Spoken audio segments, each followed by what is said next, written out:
you for everything you did to set this in motion. Thank you for continuing. So now I'd like to hand it over to Cassie, who is the team captain, and you can introduce your team and go from there. Sure. My name is Cassandra Kloss. I am the commander of the Inclusion 1 mission at SAM. Right next to me is Bailey Burns, our crew engineer. Right next to her is Sherry Wells Jensen, our crew accessibility officer.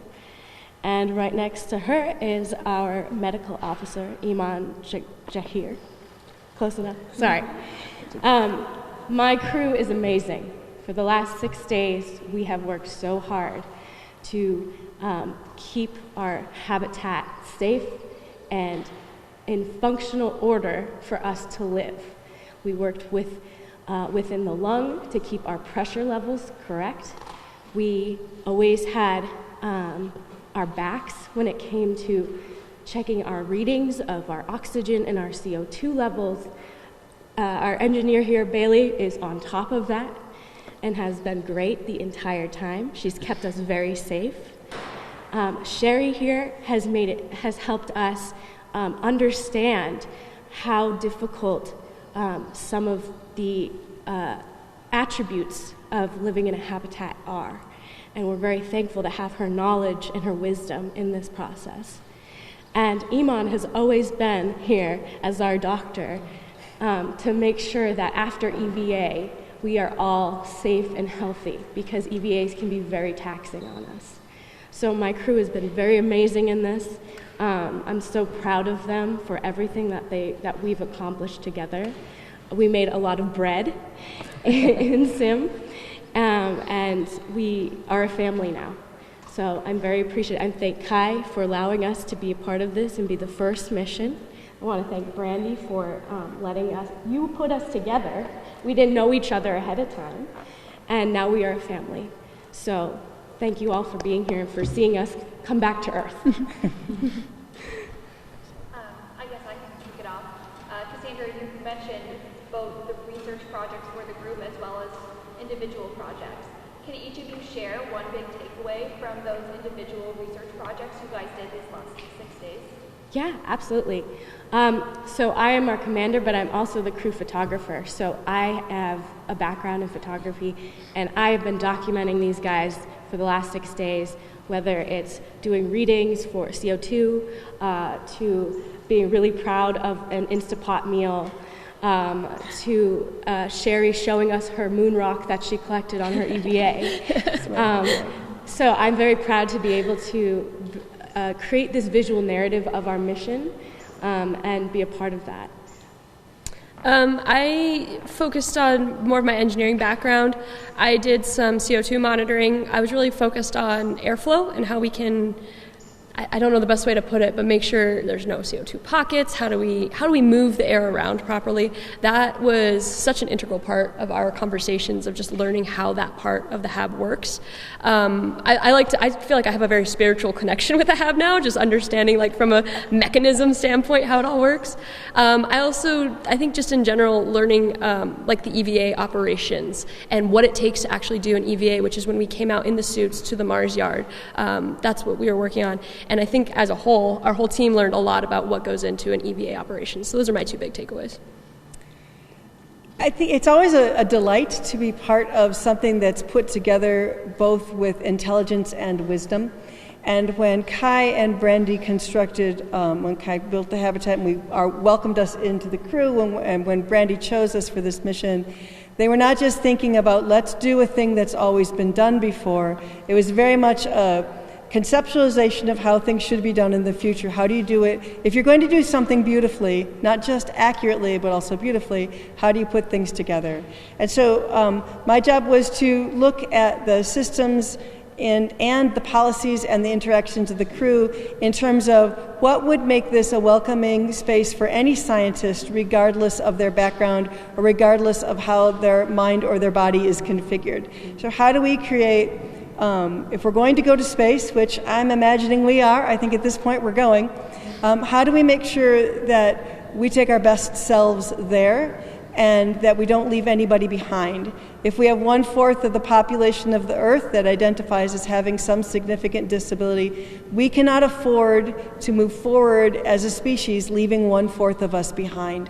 That's not how we got where we are. We've needed everyone up to this point, and when we leave Earth, and as we go forward in the future, we need everybody with us. And so my job on this crew was to look at accessibility, not just from a blindness perspective, but from other perspectives of different people in different bodies with different ways of being in the world. And how do we make space a better place than Earth is, and for the purpose of bringing space back down to Earth and improving what we have here.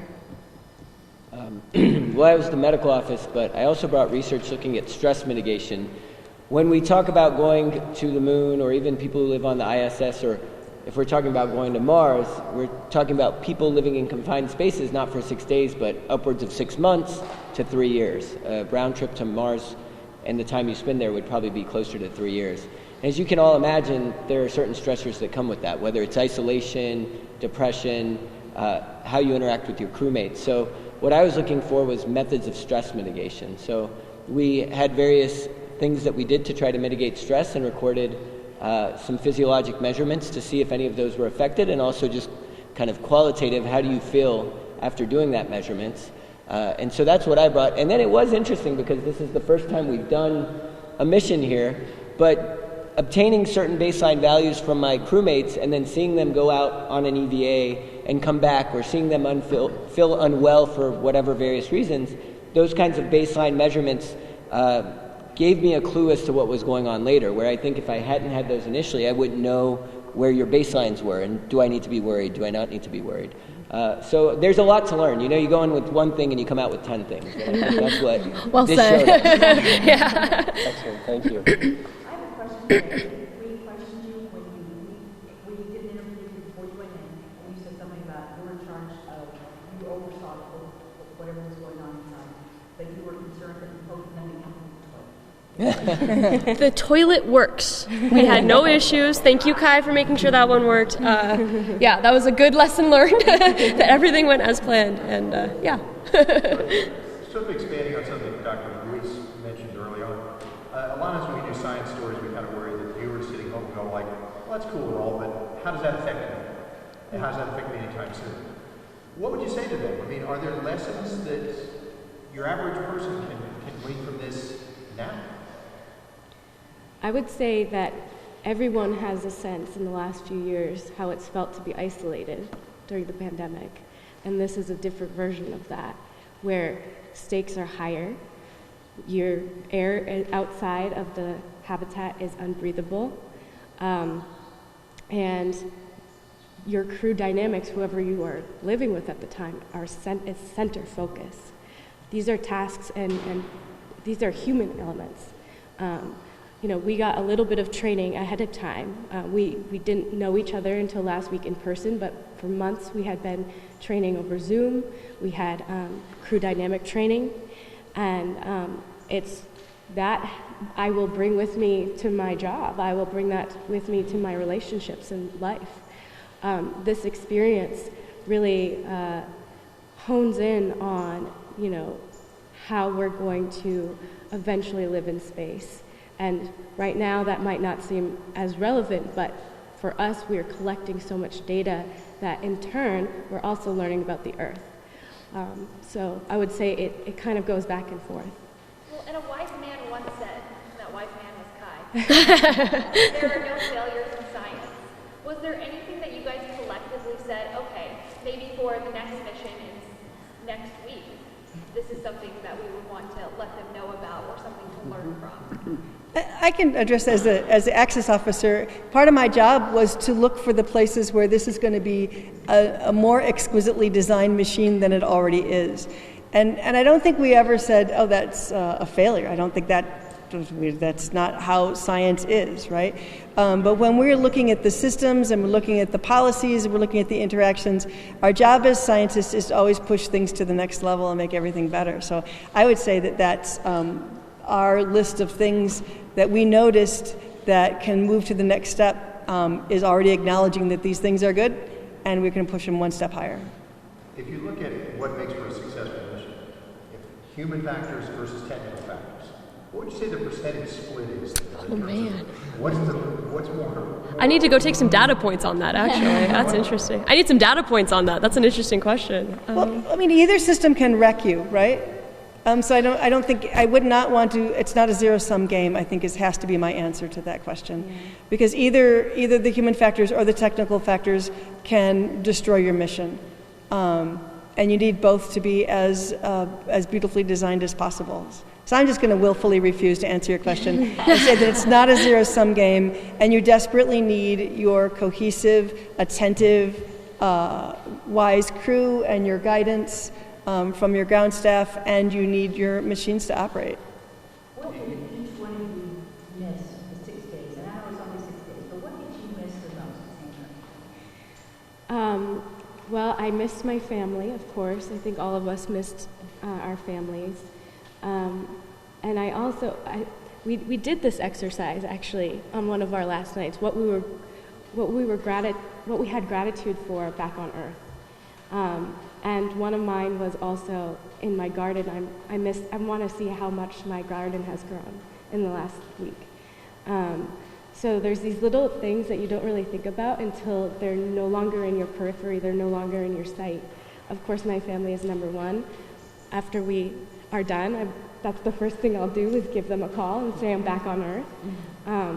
But yeah, you don't realize what you miss until you don't have it. I'm completely blanking right now. Family is a big one. I really, like I said, that's a piece of my heart now is in that hab. So I guess the fresh air and the breeze, that was really nice to have that and be able to go just kind of wander around outside or something like that. But honestly, yeah, they're very well equipped. Thank you, Kai. What sort of I will miss the gentleness of isolation, actually, because we were isolated from the rest of the world, but we were very much in each other's laps for 6 months. How long were we in there? Only days. And I think human beings need solitude, which is different than confinement, right? And we need space to move in. I will miss striding freely around. I'm excited about doing that, just walking and walking in just a quiet way. And for me, we say family, but I have an 8-year-old at home who just had a birthday 2 weeks ago, and a 9-month-old daughter. So I've never been away from them this long. I've never not seen them via some sort of technology, and we didn't have any technology that was like communicative, like FaceTime or Zoom. So really just seeing my daughter's face, and then when my son gets out of school today, just hearing everything he has to tell me about video games and whatever else he's been up to for the last week. So where does all of this information go now? Does it go to NASA? Does it go to bigger heads at U of A? Where does it all go? I can start with that. Yeah. So part of the process of this team proposing their mission, they weren't automatically accepted. All the teams have to go through a rigorous process of what is your research, what are your proposals for what you're going to do inside, and how are you going to publish. So even the photographer has to say, where does your photography go? So the next step, of course, on our website, on the SAM website, we'll be publishing small pieces, but not the full stories. And then each one of them has designated outlets that they have already assigned themselves to or will be looking for as outlets. Some of them will be public media, some will be scientific publications.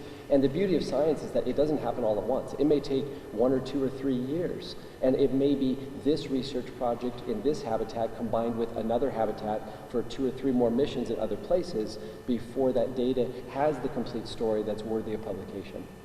What sort of things can you achieve in a 6-day mission like this? What sort of things would you look to achieve in a slightly longer mission, a much longer mission, and so on?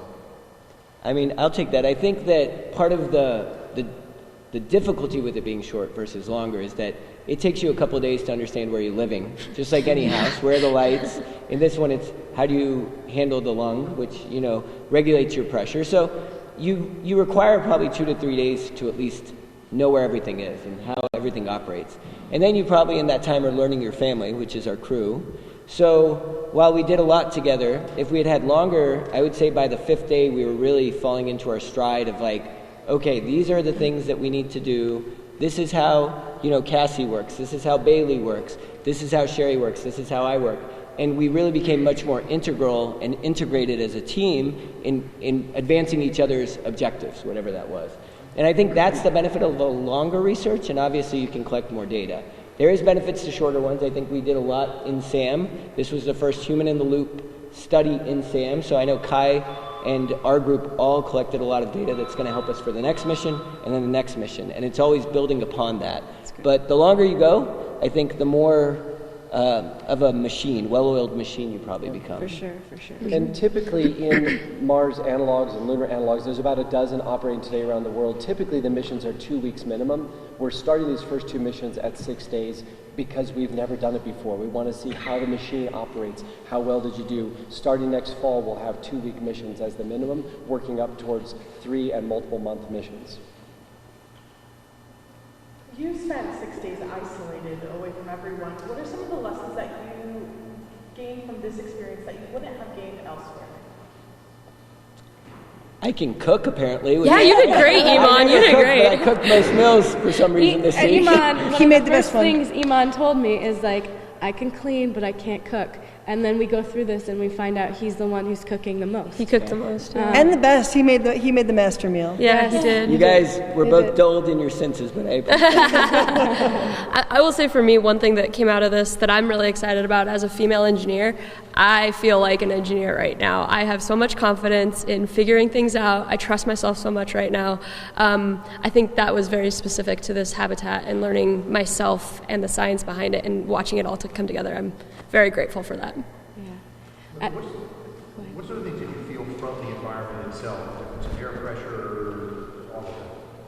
Yeah, so while we're pressurized, we all had a little bit of different effects. Bailey and I had stuffy noses, we were a little congested, sinusy, not sure if we brought something from Earth or if it was really like the pressure of being in the habitat.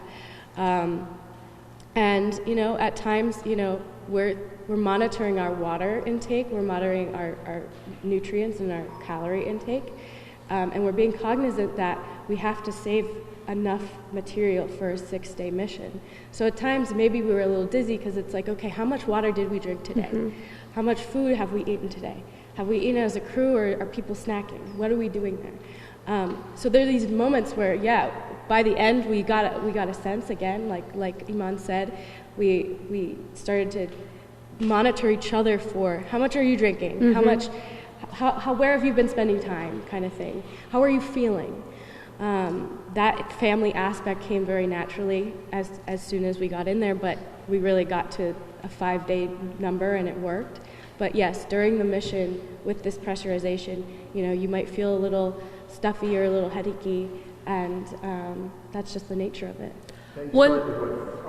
One thing that I thought was really interesting, it wasn't like feeling the pressure change, like we didn't actually Right. But the audio, like valves being open or this turning on, it wasn't what you would normally expect, but if it was silent, I was like, what's going on here? Yeah. You know what I mean? So that was kind of an aspect that I wasn't expecting to come out of this, is just being so in tune to the audio of what's going on in the hab. Yeah. Now you started with 55 gallons of water? 60. We're 60. right about 60. Yeah. 60. So I'm guessing you were watching that tank. How much did you finish? What did you say? I think this morning it was 20, which is pretty good. Yeah. But we probably made a mistake the first day for sure. We were dehydrated, Yeah. and we were being more conservative than we should have been. So that's a lesson learned. Yeah. It was a pendulum swing the other way. But then we corrected that issue.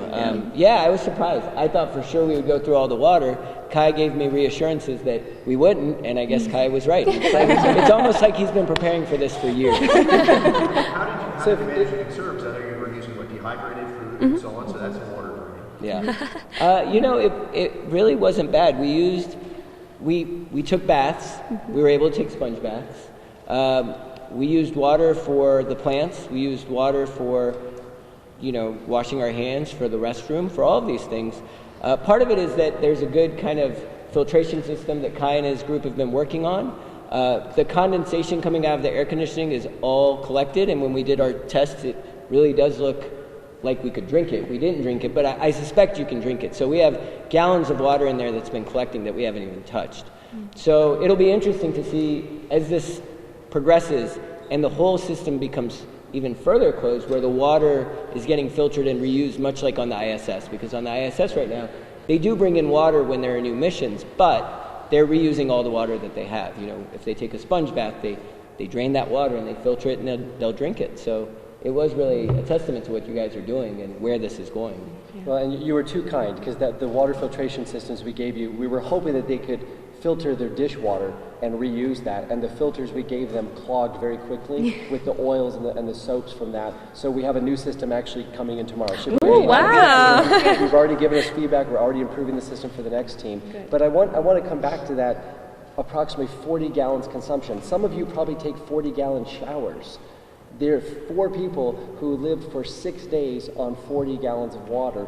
That's one of the earlier questions. That's what we're taking out of this. All of us can improve the amount of water we use in our homes everywhere on this planet and drastically reduce the amount of fresh water we use every day and still be healthy and happy and eat good meals. So there's a takeaway from how we will live on Mars is how we should be living on Earth today.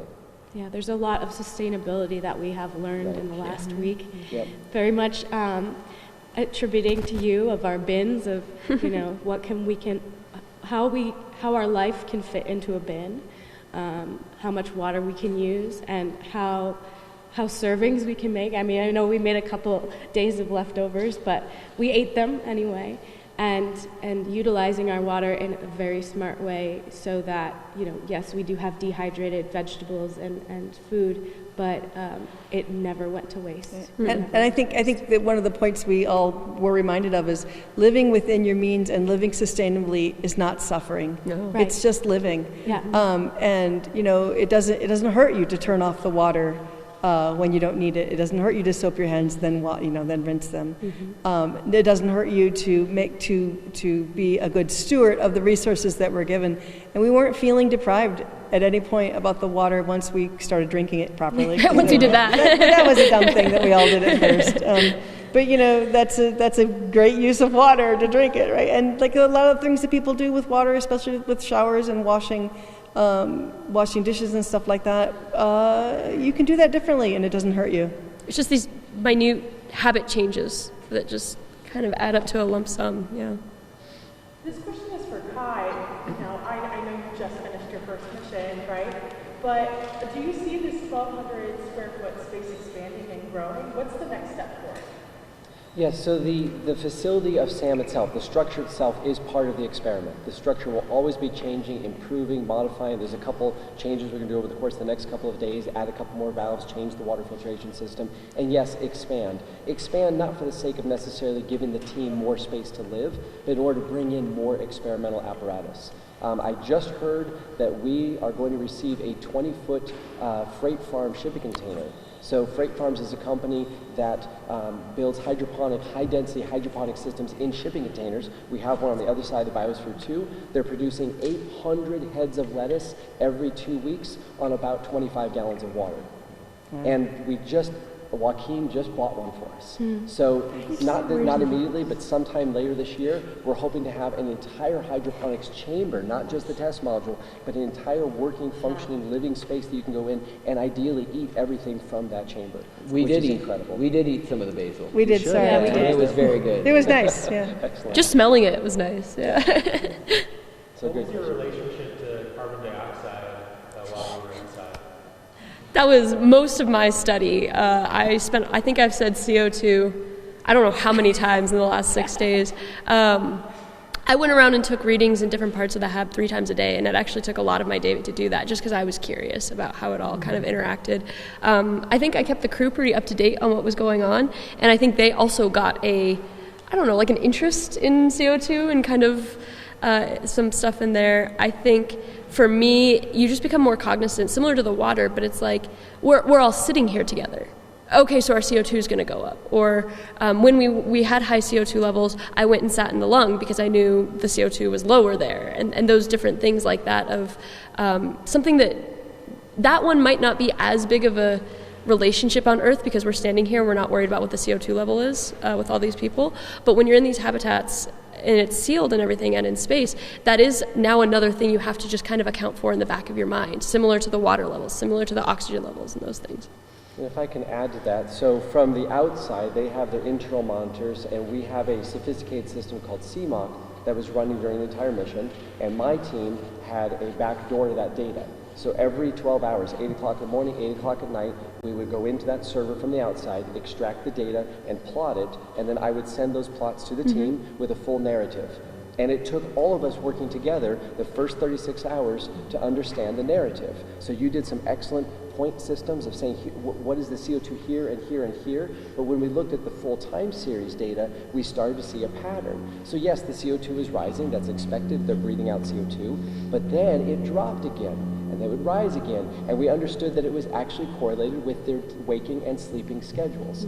The data was so accurate that I could look at the data and tell you when they woke up, when they had breakfast, when they came back in the same room together for lunch. I think I could almost tell when you guys were laughing a lot. So you can watch the data and tell the story of the crew, and in the future we'll have even more sophisticated systems with more sensors, so we can actually see how people are moving around the habitat simply based on following the carbon dioxide.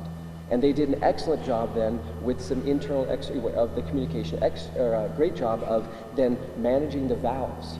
So then Bailey became an expert at managing the valves and moving around and opening and closing valves in order to move the air to bring that CO2 level back down. I think your peak was 3,000, which is not dangerous by any means, but higher than we're used to. And I think you found a level at about 1,100, 1,200, which is a really good, healthy level for the duration of the last 2 days of the mission. And I want to highlight one thing that Kai just said, really interesting, that I picked up a lot on this mission. Science is storytelling, and he mentioned that the data points do tell a story, and I've always known that, I learned that in school and stuff, but this was a really great example for me of bringing those both halves together of, Cassie is a storyteller through her camera, and then my science, and together those things, it's not science and storytelling, it's the science of storytelling, or the storytelling of science, whichever way you want to look at it. Question for Cassie. Cassie, you went in there, and then you came out, and you got these 3 full biosphere, and one of them actually opened the hatch. What was your reaction to that? So we love Linda. Linda Lake is a former biospherian, and she actually was here when we went in as well. And the first night of our SAM, we watched Spaceship Earth, which is the documentary about Biosphere 2. And we watched the clips of Linda in our test module doing her thing. And it felt so meta, because we're sitting in the engineering bay watching this, and we're like, she was right there, and then she was right there, and she's looking at her plants over here. And then we started to have some kind of mantra of, what would Linda do? and so that kind of became we are her legacy in a way. We're very proud to be able to continue the research that's going on here at Biosphere 2 in the SAM habitat. And it's been very heartwarming, I think, for all of us to meet the biospherians that are here and have their support. I'd actually like to bring our 3 original biospherians and all of my staff up front as well, if that's okay. So Luna and Sean and Tasha and Matthias, and come on guys, go.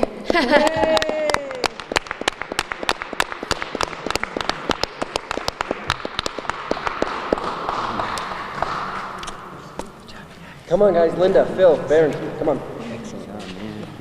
This team is top notch. Yes. I know Kai's probably going to say it, but Kai is partial to him because he put them together. But I have not felt more secure with people watching our backs than this group over the last 6 days than anyone else. And as a physician, we're all about teams and how you manage people and safety. And really, you guys, I think we all Yeah. got Thank you.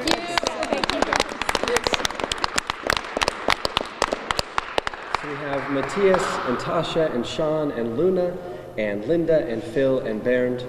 And the 3 on the end are from the original Biosphere 2 missions. And this is part of my about 35 volunteers and staff over the last 2.5 years. And these are the guys who were able to stick with me the longest and put up with me the longest. And so thank you, everyone, for everything you've done to make it possible. Thank you so much. Thank you so much. I want to say what a privilege it's been to witness what you've done, this incredible team, your incredible crew. Thank you for the privilege of seeing what you've been doing. Yay! Yay. Go team! Thank you.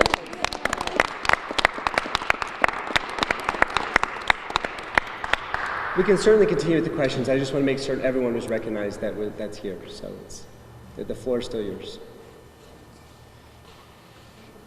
Hi, how does this mission, how will it be integrated into your CMOC modeling? And without opening a can of worms, but one of the points of this project is to enhance your models. Right. Good question. So the question is about CMOC. So as you can see on the shirts, we have CMOC and SAM. SAM is the physical structure behind us. CMOC is a computer software model that actually brought me here in the first place. So in 2017, I was awarded funding from Arizona State University School of Earth and Space Exploration, and we were given funding to build a computer simulation of something like this, of a Mars habitat. We used 40 years of data from NASA, from the baseline values and assumptions document, and we built a very successful model. With that model, I then came to Biosphere 2 in 2019 with funding from Joaquin Ruiz and lived here for a month doing plant biology experiment in order to capture my own data to introduce to that model and further enhance that model. So to answer your question, Aaron, the data that we captured here is not just for real-time observation. That was very valuable. We're now taking that data and putting it back into the model to further enhance the model. That's the fundamental essence of science. You capture data, you build a model that predicts the future, that predicts the system, and then you compare it to the real world. You capture more data, you improve your model, you compare, and you're continually improving that data and model relationship to the real world. So what we captured here, all the data we've captured, is going back into the model. The goal is to be able to predict, using this model, what will it actually be like to live on the moon or Mars. We already have enough data to do a really good prediction, and the further down the line we go, we'll be able to use that with companies like Blue Origin or Sierra, Axiom or Nanoracks. And if they say, hey, we want to build a 5-person crew, a 5-person habitat on the moon, we'll have the data to help them do that. So this is the real thing.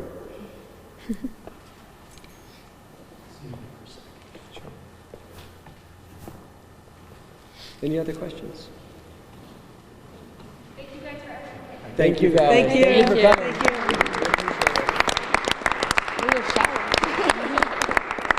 Oh, the microphone and stuff. Wonderful to meet all of you. I really appreciate it. Thank you. And thank you. Oh, it's very nice to meet you. Thank you so much. I just wanted to Sherry and Shelby again. Nice Hi. to see you Good again. to see you. Hi, yeah, thank you guys.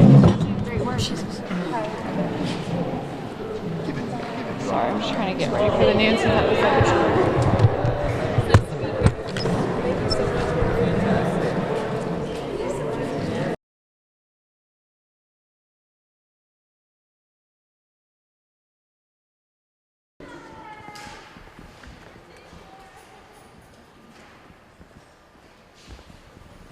Re-entry? Thank you. What a privilege.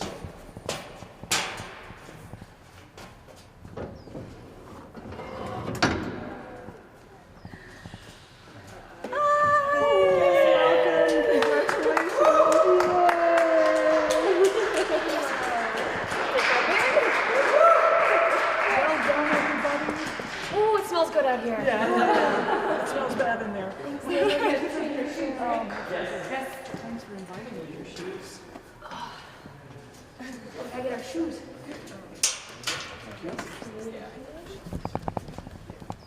Take your bin right now for you. Oh, that lovely. So on the entrance, Thank you for the coming. team members change from their outside shoes to their habit shoes, and on their exit, they change from the habit shoes back to the street shoes as a representation of the transition between the two worlds. Sherry, I'm going to meet you down. Moon shoes. Moon shoes. Thank you for coming. Thank you. When you're ready, Sherry, to take the bin. Thank you.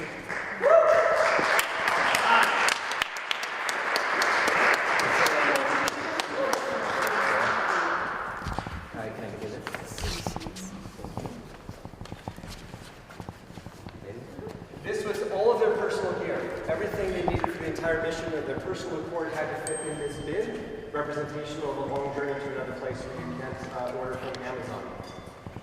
So this was everything, all their personal gear, their computer, their clothing, any special snacks they want to bring in. Yeah, please, go ahead. Thank you so much. How are you? Thank you. Thank you for coming. My pleasure. Thank you for coming. Thank you, Senator.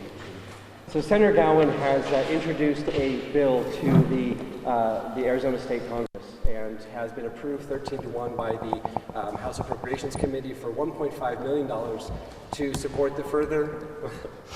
Sorry. Thank you.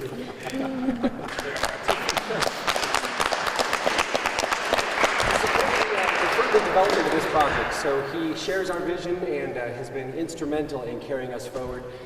As long as it doesn't get rejected by someone between now and July, then we're good to go. So, so thank you again. Thank you again. Well, I mean, what can you say? You come to this university here. You want to come over that way? Is that better? Can you hear me? That's better, yes. Yes, okay. Well, it's what can I say? You come to University of Arizona and look what you get, right? I'm alumni, just so everybody knows. You know, Arizona has been a great portal for the space industry, right? For NASA and such. And this is another project that you see here that comes from this great state and this great university. And as such, we want to see it continue to propel. And you know, propel forward. Everybody knows about what we want to do and get to Mars and about the mission to the moon again, right? It's a long time coming. Well, this is ground zero, I believe, where we're going to start to look to see how we can survive in space for a long period of time. And as you see, I don't know if you get to go look in there and see what's in there. You guys are going to be amazed how small it is, but what it entails with the plants and everything that's in there where you survive from within. So, and they're going to be able to talk about that. That's so awesome here. I think that's so cool what you guys get to talk about.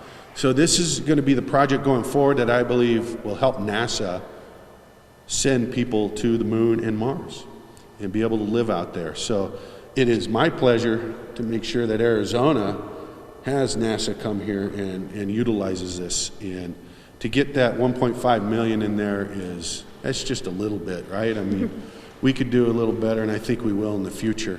But that's going to help this project gain superiority, I believe, over the other projects that may be out there. Wait until you see what happens in here, and I'm going to let him talk about it. I don't want to steal all the thunder in here, but this is supposed to be Mars itself eventually with the red sand, and you're going to have a vehicle, right? So thank you for doing that for us in this great nation, and us being on top and priority to get up there and make sure that we can see what happens to people out there. And I appreciate you guys for being in there, and I'm going to give it back to you because I can be here all day, obviously, because that's what politicians do. Actually, I'm a statesman. Just remember that out there. I'm a statesman. All right, so I'm going to give it to these guys, but it's my hope, and it's my pleasure to give that 1.5. It will happen. I'm going to make sure it will happen. So with that, thank you guys. Thank you.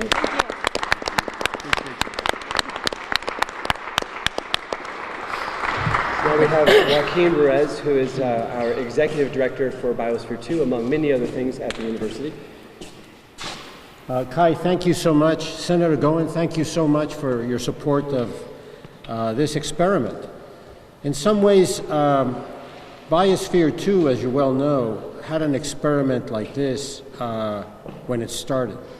And we're lucky enough today to have some of the original Biospherians with us, excited about seeing the Biosphere again reach its potential one more time.